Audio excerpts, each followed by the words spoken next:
วมสร้างสรรค์โดยภูเขาทองมาม่าโจ๊กครับเรื่องที่ต้องเรียนรู้ถ้าอยากรู้ต้องลงมือทำอยากจะเชิญคุณนั้นไปเข้าครัวลองทำไปพี่เซหาเจอไหมคะเจอแล้วค่ะจริงก็มันอยู่สูงนี่คะแอบเอาไปซ่อนไว้แล้วก็หาไม่เจอเลยแล้วพี่เซจะทำไส้อะไรพี่เซคิดว่าพี่เซจะทำไส้ถั่วแดงค่ะดีไหมคะดีค่ะแล้วพิซซ่าขอแบ่งไปให้อาม่าด้วยนะคะได้เลยค่ะงั้นก่อนอื่นเราไปดูส่วนผสมกันก่อนเลยนะคะไปดูกันเลยค่ะ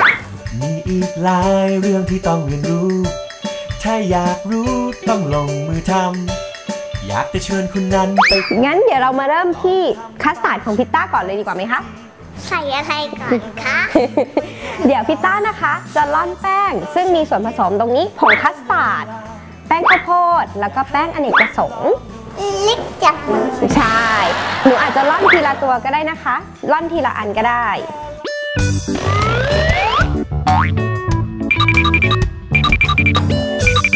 รู้ไหมคะวันนี้เราจะใช้ไข่กี่ฟอง3หนูไปแอบดูสูตรมาใช่ไหมคะเนี่ย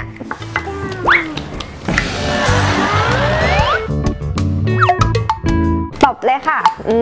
มือนึงจับแล้วก็อีกมือนึงตบ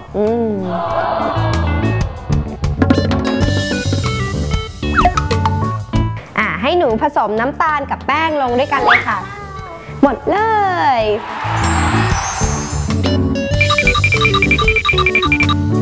ระหว่างนี้เดี๋ยวพี่เซจะอุ่นนมร้อนนิดนึงก่อนค่ะในนมนะคะก็จะมีนมข้นลงไปนิดนึงชอบกินนมข้นได้เลย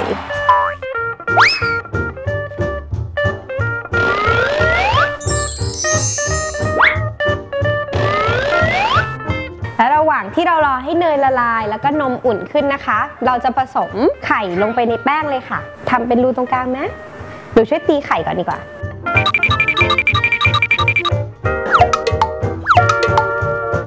เทเลย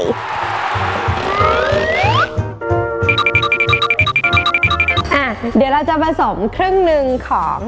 นมอุ่นตรงนี้นะคะลงในส่วนผสม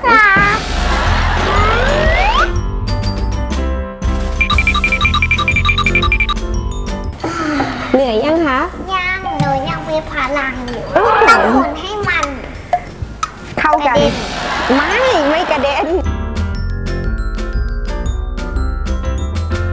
สวยมากเลยค่ะเสร็จปุ๊บนี่คือตอนง่ายที่สุดนะคะเดี๋ยวเราจะต้องเอาส่วนผสมตรงนี้กลับมาผสมในหม้อของเราเราจะค่อยๆใส่ลงไปนะคะ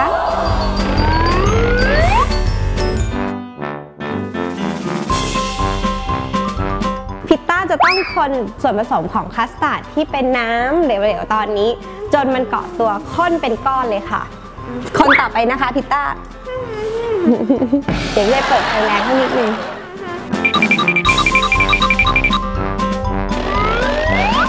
นี่เบอร์150แล้วโอ้ยมันเหนียวมากตามพี่เซนะคะเราต้องสลับกันไปอย่างนี้นะคะเพราะว่าต้องหมุนเร็วมากต้องคนเร็วมากๆชัวบอย่างนี้เลยจับดูเหมือนจะมีมัสโซ่เลย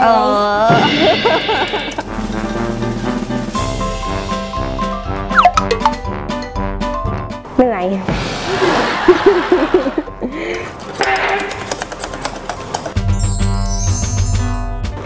เดี๋ยวเราจะคนจนมันเป็นก้อนนะคะวันจุงมือฉันไม่ว่าอยู่ไหนวันทุกกันใกล้แล้วค่ะใกล้จะไม่เหลือแรงเราจะรู้ว่ามันเป็นก้อนหรือเปล่าก็คือพอเราคนแล้วมันไม่ติดข้างล่างแล้วได้คัสตาร์ดของพิตต้า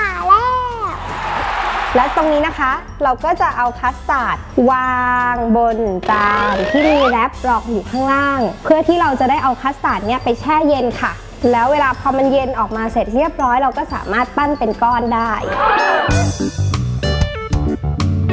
และระหว่างที่เราแช่ตู้เย็นรอให้คัสตาร์ดเย็น เรามาทำแป้งขนมไหว้พระจันทร์กันดีกว่าไหมคะ ดีค่ะ ไปเลยงั้นพี่ตาเอาไปแช่ตู้เย็นให้หน่อยค่ะ โอ้จัง เหนื่อยหมดแล้วเหมือนกัน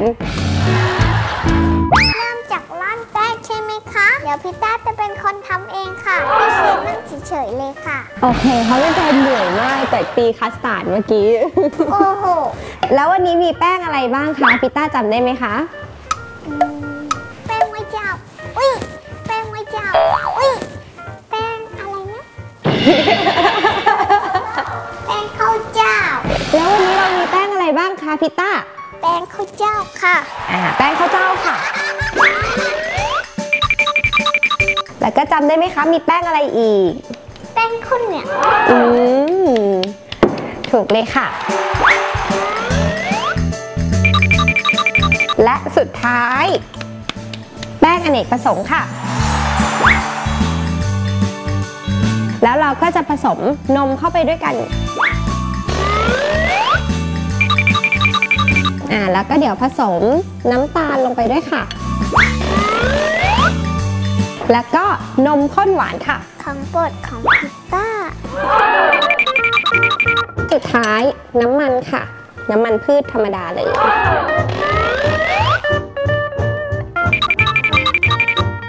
เดี๋ยวเราจะแบ่งเป็น2ชามค่ะ อันนึงสีแดงอีกอันนึงสีเหลือง เพราะเราจะทำแป้งขนมไหว้พระจันทร์ของเราเป็น2สีค่ะพิต้าคะพิต้าจะเอาสีอะไรไปให้อาม่าคะ สีแดง โอเคงั้นเราทำแดง ให้ทางพี่เซเลยนะ ได้ค่ะงั้นเราทำแดงเยอะหน่อยเนาะ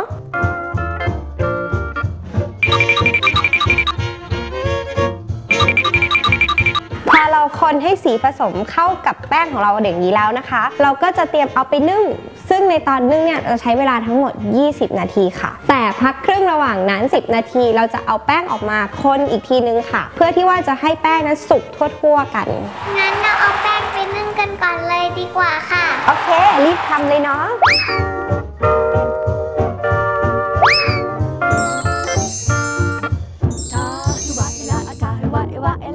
แป้งที่หลังจากนึ่งเสร็จเรียบร้อยนะคะเราเอาออกมาเลยไหมคะ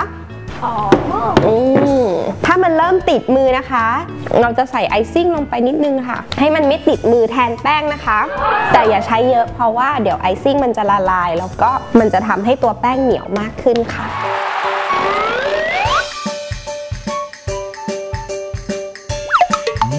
พอแป้งของเราได้ที่อย่างนี้แล้วนะคะ เราก็จะสามารถใส่ไส้ได้ค่ะแต่ช่วงหน้านะคะ รอแป๊บนึงนะคะ ขนมไหว้พระจันทร์ของพี่เซและน้องพิตต้าจะออกมาน่าทานหรือไม่ช่วงหน้ามาดูกันค่ะ เชฟน้อยฉันคิดลาลาลา